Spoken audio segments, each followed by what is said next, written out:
Hello दोस्तों, नमस्कार सभी को। देखिए, आज हम डिस्कस करेंगे वन वर्ड सब्स्टिट्यूशन का डे 2। अब डे 1 हम कर चुके हैं।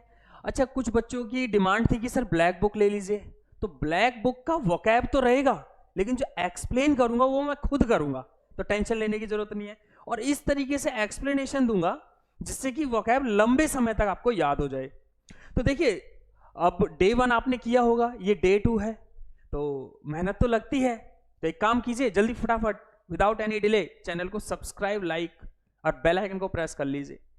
अब ऐसी वोकैब मैं कराऊंगा, एसएससी छोड़िए, आप किसी भी एग्जाम में बैठ जाइए, चाहे आप सीडीएस में बैठे या एफकैट में बैठे, एफकैट में बैठे, या आप एनडीए में बैठे, एनडीए में, या डीएमआरसी, या फिर आप बैठे एनएमआरसी, या आप बैठे एसएससी सीजीएल, या एसएससी का एमटीएस पेपर हो, एसएससी का एमटीएस हो, एसएससी का स्टेनो हो, आपको इस तरीके से मैं वोकैब कराऊंगा। अगर वोकैब आती है तो 100% इससे बाहर नहीं जाएगी। तो चलिए शुरू कर देते हैं। एक से लेकर डे 1 में हमने डे 1 में 1 से लेकर 10 तक की है। आज हम डे 2 लेके आएंगे। डे 2 11 से लेकर 20 तक करेंगे। तो अगर हम ऐसे 10 भी लेकर चले, और ये कौन से वोकैब है, कौन सी बुक की है, किसी प्रैक्टिस सेट का नहीं है, किसी बुक से ऐसे ही नहीं उठा लिया और आपको करा दिया, ये रिपीटेड है। 1997 से लेकर 2024 तक जितने भी वन वर्ड पूछे गए हैं उनको ही मैं इलेबोरेट करूंगा, क्योंकि सब कुछ रिपीट होता है, तो टेंशन लेने की जरूरत नहीं है। आ जाइए शुरू करते हैं। आपके सामने है वर्ड है परटेनिंग टू हॉर्सेज। अब ऑप्शन कितने? 4 ऑप्शन, जल्दी फटाफट आंसर दीजिए। Equine, equestrian, equinox, equation. अब इक्वेशन तो मैं जानता हूं सर, इक्वेशन क्या है? इक्वेशन तो मैथ्स में होती है। अच्छा, मैं परटेनिंग वर्ड का अगर मीनिंग बताऊं तो परटेनिंग वर्ड का मीनिंग क्या है? परटेनिंग का मतलब होता है रिलेशन, किसी चीज से संबंधित। अब घोड़े से संबंधित अगर कुछ है तो ये तो होगा नहीं, इक्विनॉक्स भी नहीं होगा, ये इक्वेशन हो गया मैथ्स का, तो आंसर क्या होगा? Equine. A is the correct answer. इसको आप यहां पर देख लीजिए, इसका आंसर हो जाएगा ए। अब मैंने चारों ऑप्शन की मीनिंग लिखी है, और मीनिंग इसलिए लिखी है ताकि आपको प्रॉब्लम ना हो। अब आंसर हो गया ए, ठीक है, ए आंसर है। इक्वाइन का मीनिंग होता है बेटा रिलेटिंग टू हॉर्सेज और other members of the horse family. अब नेक्स्ट वर्ड क्या है? बी ऑप्शन को भी मैंने बताया है। देखिए, जितने भी ऑप्शन होते हैं, जैसे एक वन वर्ड आया तो देयर आर 4 ऑप्शंस, वहां 4 ऑप्शंस होते हैं। चारों ऑप्शन का मीनिंग जानना एसेंशियल है। ऐसा ना हो कि सर हम उसी ऑप्शन को देखेंगे जो आंसर होगा, क्योंकि कभी कभी क्या होता है, कभी कभी ऑप्शन नंबर 3 नेक्स्ट वाले पेपर में मिल जाता है। तो option A B C D चारों ऑप्शन को मैं क्या करूंगा? एलैबोरेट करूंगा, एक्सप्लेन करूंगा ताकि समझ आ जाए। तो बी में क्या दिया है? इक्वेस्ट्रियन का मतलब है, जरा पढ़िए, मैं साइड हो गया, पढ़िए क्या है? रिलेटिंग टू हॉर्स राइडिंग और हॉर्स स्पोर्ट्स, ठीक है, घुड़सवारी कहते हैं, हिंदी में भी लिख दिया है घुड़सवारी। क्या कहते हैं? घुड़सवारी। इक्विनॉक्स का मतलब क्या है? इक्विनॉक्स का मतलब है, पढ़िए यहां पर, मैं साइड हो गया, पढ़िए। A moment when the sun crosses the celestial equator, specially when day and night are of equal length. जब दिन और रात बराबर होते हैं उसे कहते हैं इक्विनॉक्स। ध्यान रखें। डी आप जानते ही हैं, डी ऑप्शन क्या है? इक्वेशन का मतलब है रिलेटेड टू मैथमेटिक्स। आप इसे पढ़ लीजिए, a statement that 2 mathematical expressions are equal, ठीक है। पर्टेनिंग को हिंदी में कहते हैं संबंधित, रिलेटेड कहते हैं, ठीक है। चलिए आ जाइए, नेक्स्ट वन वर्ड आपके सामने, जल्दी बताइए आंसर क्या बनेगा? One who. अच्छा, एक बात और बतानी थी, अभी क्या है, हमारे एसएससी का फाउंडेशन बैच सीसीएच पर फ्री है। अब इंग्लिश की ही अगर हम बात करें तो 3 तरीके से इंग्लिश चल रही है बेटा, 3 तरीके से इंग्लिश है। एक तो ग्रामर चल रही है जिसमें नाउन प्रोनाउन आप पढ़ेंगे, और बिल्कुल जीरो लेवल से शुरू किया है, डे 1 से।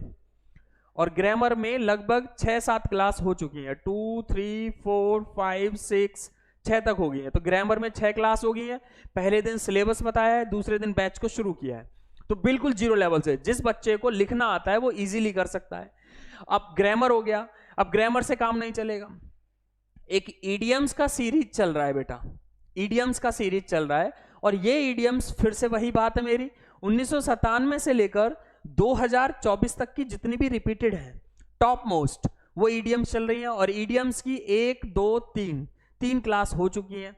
एक क्लास में मैंने 25 ईडियम्स कराई हैं, 25 कराई हैं, 25 कराई हैं, तो अभी तक 75 ईडियम्स हम कर चुके हैं। अच्छा, एक सीरीज और चल रही है वन वर्ड की, वन वर्ड, जो ब्लैक बुक के नाम से भी चला रहे हैं हम, ब्लैक बुक डिमांड थी बच्चों की, तो इसमें क्लास हो चुकी है डे 1 और डे 2। आपको कहीं भी कोई बुक लेने की जरूरत नहीं है, इजीली क्रैक कर जाओगे। 70% तो फ्री हो रहा है, 30% में भी बच गया, जैसे एंटोनिम्स सिनोनिम्स अभी हमने नहीं चलाया है, समय की कमी है अभी। और एक स्पेलिंग मिस्टेक, अगर वोकैब की बात करें तो पूरा ग्रामर यहां से कर लो, ईडियम्स यहां से कर लो, वन वर्ड यहां से कर लो, और सभी का प्लेलिस्ट बना हुआ है अलग अलग, आराम से कर सकते हैं, कोई दिक्कत नहीं है। तो आ जाइए भाई, इसको मैं रफ कर देता हूं। इसका आंसर बताइए क्या बनेगा। इसका आंसर बनेगा, रफ करने की जरूरत नहीं है, मैं इसे छोड़ देता हूं ऐसे। One who can not be corrected, one who can not be corrected, जिसे ठीक ना किया जा सके, तो क्या होगा, incorrigible. Incorrigible, B is the correct answer. आ जाइए नेक्स्ट पेज पर चलते हैं, तो आंसर बी होगा। आंसर क्या होगा, बी होगा, आंसर बी। इनक्यूरेबल, इनक्यूरेबल का मतलब हिंदी में कहते हैं असाध्य है, इंग्लिश में कहते हैं अनेबल टू बी क्योर्ड, जिसे क्योर्ड ना किया जा सके, और हील्ड, जिसे हील्ड ना किया जा सके, जिसका इलाज नहीं हो सकता। हिंदी में भी लिखा है मैंने, जिसका इलाज नहीं हो सकता। आ जाइए, इनकॉरिजेबल का मतलब इनकॉर्जेबल, इनकॉर्जेबल, इनकॉर्जेबल, सुधारहीन कहते हैं, जिसे सुधारा ना जा सके। अनेबल टू बी करेक्टेड और इंप्रूव, देखो हिंदी में लिखा है जिसका सुधार नहीं हो सकता। चलिए आ जाइए, सी क्या है, हार्डन, हार्डन, हार्डन हिंदी में कठोर कहते हैं। क्या लिखा है, मेड हार्डर और मोर रेसिस्टेंट ऑफन थ्रो एक्सपीरियंस और एक्सपोजर, जो मजबूत या कठोर हो गया हो, है हिंदी में लिखा है जो मजबूत या कठोर हो गया हो। डी ऑप्शन क्या था, देखिए ऑप्शन भी करने पड़ेंगे आपको। डी ऑप्शन क्या है, विल्नरेबल, इसका मतलब होता है कमजोर, ओपन टू अटैक, क्रिटिसिज्म और एक्सप्लॉइटेशन, शोषण करना, है ना, आलोचनात्मक हमला करना, क्रिटिसाइज करना, क्रिटिसाइज करना, आलोचनात्मक हमला करना, एक्सप्लॉइटेशन करना, शोषण करना। आ जाइए नेक्स्ट वोकैब आपके सामने है, डिफिकल्ट और इम्पॉसिबल टू रीड, बहुत मुश्किल हो किसी चीज को पढ़ना। तो देखिए लेजिबल का मतलब होता है जिसे पढ़ा जा सके, तो ये तो आंसर होगा नहीं। और इलेजिबल का मतलब, इलेजिबल का मतलब होता है जिसे पढ़ा ना जा सके, तो बी इसका आंसर हो जाएगा। तो आ जाइए, मैंने नेक्स्ट पर क्या किया है, एक्सप्लेनेशन दी है, B is the correct answer. Illogical आप जानते ही हैं, इलॉजिकल अतार्किक होता है, ये हिंदी लिखा हुआ है, ठीक है, इसे आप पढ़ सकते हैं। और इलेजिबल होता है अपठनीय, जिसे पढ़ा ना जा सके, हिंदी भी लिखा है जिसे पढ़ा ना जा सके। इलेजिबल होता है अयोग्य, और लेजिबल समझते हैं जिसे पढ़ सकते हैं। तो ठीक है, कुछ बच्चों की डिमांड थी सर हिंदी भी लिख दिया करो, चलिए ठीक है यार, मुझे थोड़ा समय लगता है, लेकिन हिंदी की जरूरत नहीं है इंग्लिश में, कोई बात नहीं। 14 है, पढ़िए क्या है 14। 14 है an unexpected piece of good fortune, answer क्या होगा। अब एक बात बताइए बेटा, फिलेंथ्रोपिस्ट तो वो होते हैं जो परोपकारी होते हैं, अचानक से लाभ होना विंडफॉल कहते हैं, windfall. B is the correct answer over here, B आपका आंसर हो जाएगा, ठीक है। तो इसका मैंने आंसर यहां लिखा भी है, आंसर बी है। जैसे टर्न स्टाइल, टर्न स्टाइल होता है गेट, चक्करदार द्वार। अब पढ़िए, इंग्लिश में लिखा है अ पॉइंट ऑफ एंट्री और exit where people must pass through a gate और बैरियर। बी ऑप्शन को देखिए, बी आपका आंसर ही था, विंडफॉल। विंडफॉल होता है अचानक से लाभ होना, अचानक से लाभ होना, ऑल ऑफ सडन प्रॉफिट, अचानक से लाभ होना। तो क्या है, पढ़िए क्या लिखा है, प्रैक्टिस ऑफ अनएक्सपेक्टेड एडवांटेज और बेनिफिट, अचानक से लाभ। फिलेंथ्रोपिस्ट भी बोलते हैं हम, कुछ लोग हैं फिलेंथ्रोपी, इसका मतलब होता है परोपकार करना। अब परोपकार करते हैं कुछ लोग, है ना, जैसे लिखा है the practice of giving money, time और resources to help others specially those in need. Next D है हमारा, बेनेवलेंस उदारता, है ना, willingness to do good and help those in need. तो सभी को जानना है, लेकिन ऑप्शन याद रखें, विंडफॉल का मतलब होता है अचानक से लाभ होना। चलिए आ जाइए नेक्स्ट, वन वर्ड आपके सामने है, पढ़िए जल्दी क्या है। Those who go on to someone else land without the owner's permission. देखिए ये जो ऑप्शन है ना, ये जो ऑप्शन देख रहे हो, ये ऑप्शन मेरे नहीं है, एसएससी आयोग ने ये ऑप्शन दिए हैं इस लाइन के साथ। ये वो ऑप्शन है, बिना परमिशन के एंट्री कर जाना, क्या होगा आंसर, ट्रेस पासर्स। ठीक है, ट्रेस पासर्स, बी आपका करेक्ट आंसर होगा। यहां पर आ जाइए, मैंने यहां पर लिखा भी है, बी आंसर है। और ऑप्शन ए का मीनिंग क्या है, डिलिंक्वेंट का मतलब होता है अपराधी। अब ये कैसे यूज होता है इसे जरा पढ़िए। People specially young people who behave in a way that is consider wrong और इलीगल। अब ट्रेस पासर, देखिए यहां लिखा है trespassers, trespassers answer ही था आपका। इसका मतलब होता है अवैध तरीके से कहीं एंट्री करना। पढ़िए क्या लिखा है, people who enter someone else property without permission. C option का मीनिंग क्या है, ऑफेंडर्स, ऑफेंडर्स, ऑफेंडर्स भी अपराधी होता है। पढ़िए क्या लिखा है, मैं साइड हो गया, पीपल हु कमिट क्राइम्स और ब्रेक द लॉ। चलिए नेक्स्ट, डी ऑप्शन का मीनिंग भी जान लेते हैं, कल्प्रिट्स। कल्प्रिट्स तो जानते ही हैं, कल्प्रिट्स का मतलब होता है दोषी। People who are responsible for doing something wrong और कमिटिंग अ क्राइम। ठीक है, तो ऑप्शन के मीनिंग जानना भी एसेंशियल है। तो देखिए भाई, जल्द से जल्द इस वीडियो को भेजते रहिए लोगों को। एक बहुत अच्छी क्लास है, वोकैब की कोई बुक लेने की आपको जरूरत नहीं है, सारी सीरीज में देख लीजिए, एक भी वोकैब बाहर नहीं जाएगी। आपको पता ही है 95% वोकैब रिपीट होती है, लेकिन रिपीट का एक एरिया बड़ा है। जैसे एरिया बोले तो 97 से लेकर 2024 तक का अगर हम रिपीटेड कुछ भी कर लें तो एसएससी बुलाकर जॉब देती है। आ जाइए 16, पढ़िए क्या है 16 का आंसर, बताइए जल्दी फटाफट। एन एनिमल और प्लांट लिविंग इन और अपॉन अनदर, जो दूसरों पर निर्भर रहे, है ना। अब डिपेंडेंट मत कर देना, मास्टर मत कर देना। इंसेक्ट होते हैं कीड़े मकोड़े, इंसेक्ट भी पैरासाइट कहते हैं, परजीवी कहते हैं। तो डी आंसर हो जाएगा, डी फॉर दिल्ली। अब इसका मैंने आंसर लिखा है डी। मास्टर तो मालिक होता है, डिपेंडेंट नहीं होगा, ठीक है। इंसेक्ट होते हैं कीट, पैरासाइट, ये डी आपका आंसर हो जाएगा, डी आपका आंसर हो जाएगा डी। परजीवी कहते हैं हिंदी में। अब पढ़िए क्या लिखा है यहां पर, पूरा मैं साइड हो गया, इसे कंप्लीट पढ़िए। An organism that lives on और in another organism called the host and feeds on the host tissue और fluids. Next 17, fit to be chosen. बताइए आंसर क्या बनेगा। फिट टू बी चूजन का मतलब होता है जिसे कैपेबल तो होगा नहीं, सुटेबल नहीं होगा, वैल्यूएबल नहीं होगा। A is the correct answer. Eligible, eligible, eligible, देखिए यहां पर मैंने लिखा है इलेजिबल, ए आंसर हो जाएगा। हिंदी में योग्य कहते हैं। मीनिंग समझिए फिर एग्जाम्पल समझिए। मीनिंग को पढ़िए क्या है, क्वालिफाइड और meeting the necessary requirements for something. Example क्या है, she is eligible for the scholarship because she meets the GPA requirement. Capable का मतलब हिंदी में होता है सक्षम। अब हिंदी वाले भी ध्यान से देखते रहे, क्या करें बच्चे हिंदी मांगते हैं तो मुझे लिखना पड़ता है, टाइपिंग कराने में बड़ी प्रॉब्लम होती है। तो मीनिंग क्या है, एबल और competent to do something. Example है, he is capable of handling the project on his on.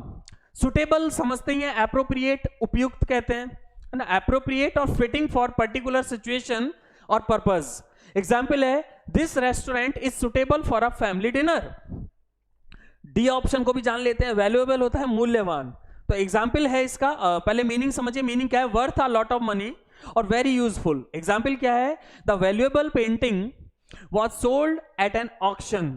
चलिए ठीक है, नेक्स्ट 18, बताइए मीनिंग क्या बनेगा 18 का। पढ़िए क्या लिखा है, member of a tribe that wanders, wanders होता है इधर उधर घूमना, from place to place with no fixed home, जिनका फिक्स होम नहीं होता, इधर उधर भटकते हैं। ट्राइब्स वर्ड है, इस चीज का ध्यान रखिए, ट्राइब्स के लिए है ये, है ना। तो इसमें हो जाएगा बेटे ट्राइब के लिए नोमैड, बी आंसर होगा। आप कहोगे बी क्यों होगा, तो देखिए बहुत अच्छे से एक्सप्लेनेशन दी है मैंने। वैगाबंड, वैगाबंड का मतलब है a person who travels from one place to place without a fixed home और regular means of support, often in a careless और इररिस्पॉन्सिबल मैनर। वैगाबंड का मतलब होता है ट्रैवलिंग करता है, ठीक है। अब ये ट्रैवलिंग क्या है इसे समझिए, जो ट्राइब के लिए यूज हुआ है, बी आपका आंसर होगा बी।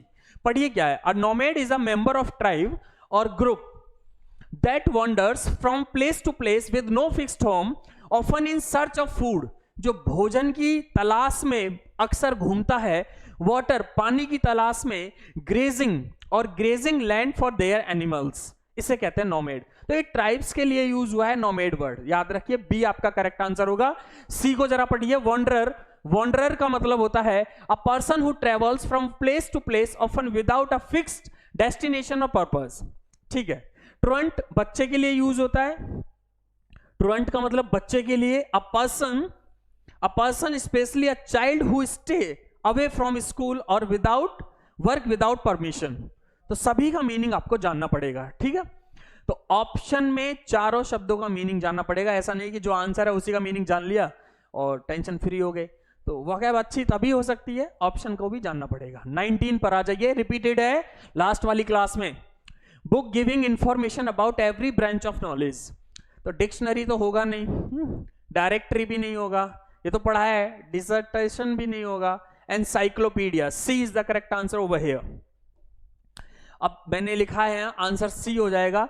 अब डायरेक्टरी क्या है, डायरेक्टरी आप जानते हैं एक बुक होती है, बुक और list that provides information about people, organisation और businesses often including contact details, जिसमें बहुत सारी कॉन्टैक्ट डिटेल्स होती है, उसे डायरेक्टरी कहते हैं, डायरेक्टरी कहते हैं। अब डिक्शनरी आप जानते हैं, डिक्शनरी को क्या समझाएं वो आप जानते हैं। एनसाइक्लोपीडिया आंसर ही है इसका। और एक डिस्टेशन, इसका मतलब होता है a lengthy formal written document that presents research and findings on a specific topic often submitted as a part of an academic degree, इसका मतलब होता है, ठीक है। तो मीनिंग चारों ऑप्शन का जानना एसेंशियल है, ठीक। आ जाइए नेक्स्ट। 20 है sum of money to be paid for freeing a person from captivity. Captivity वही है किसी को किडनैप कर लेना, हिरासत में ले लेना, डिटेन कर लेना, ठीक है। तो इस तरीके से, तो इसका मीनिंग बताइए। अब कंपनसेशन तो होगा नहीं, ट्रिब्यूट तो होगा नहीं, पेनल्टी भी नहीं, रैंसम होता है फिरौती, हिंदी में फिरौती कहते हैं, ए आंसर हो जाएगा। आ जाइए, रैंसम लिखा है, रैंसम ए आंसर है। रैंसम का मतलब है, पढ़िए पूरा, ransom is the sum of money और अदर कंपनसेशन डिमांडेड और paid for the release of a person from captivity, detention, detention आ गया ना, और किडनैपिंग, है ना, है ना। किसी को छुड़ाने के लिए जो पैसा दिया जाता है, जैसे कोई किडनैप करके ले जाए और वो पैसे की मांग करे, उसकी डिमांड को पूरा करने के लिए जो हम पैसे देते हैं उसे रैंसम कहते हैं, फिरौती कहते हैं, फिरौती। कंपनसेशन आप जानते हैं, पेमेंट और reward given for something often for a loss और इंजरी। ट्रिब्यूट, ट्रिब्यूट क्या होता है, पढ़िए, अ पेमेंट और gift made to a ruler, monarch or other authority as a sign of respect, loyalty और submission। पेनल्टी जानते हैं, पेनल्टी लग गया, a punishment or fine imposed for a fault, offense और violation, ठीक है। ये आपके 20 हो गए वन वर्ड। 10 पिछली क्लास में थे, 10 इस क्लास में हो गए। तो देखिए मैं फिर आपको बता दूं, आपको कहीं भटकने की जरूरत नहीं है, फिर एक बार मैं बता दूं, एक्सप्लेनेशन मेरा है, आप दो तरीके से बोलिए, ब्लैक बुक का वोकैब समझ लीजिए, प्रीवियस, बोथ आर सेम। भाई ब्लैक बुक में क्या है, प्रीवियस है, और ये मैं जो दे रहा हूं ये इतना खतरनाक है, आपको तो मिलेगा भी नहीं। 1997 से लेकर 2024 तक के जितने भी top most repeated one word होंगे आपको मैं यहीं पर करा दूंगा, आपको कोई बुक लेने की जरूरत नहीं है। तो चैनल को लाइक कमेंट्स भी करते रहें, शेयर भी करते रहें, और उन लोगों तक वीडियो को पहुंचाते रहें जिनको जरूरत है, ठीक है। अब यहां पर आ जाइए, आप फॉलो कर लीजिए। अगली क्लास में मैं मिलूंगा डे 3 के साथ, ब्लैक बुक का डे 3 होगा, जिसमें हम 21 से लेकर 30 तक करेंगे। अगर 5-5 मिनट, अब वीडियो में ज्यादा लंबी इसलिए नहीं बनाता, बच्चों को पसंद भी नहीं है, तो थोड़ा देखिए, टेंशन लेने की जरूरत नहीं है। तो आज के लिए बस इतना ही। चैनल को लाइक शेयर कमेंट सब्सक्राइब कीजिए। नमस्कार।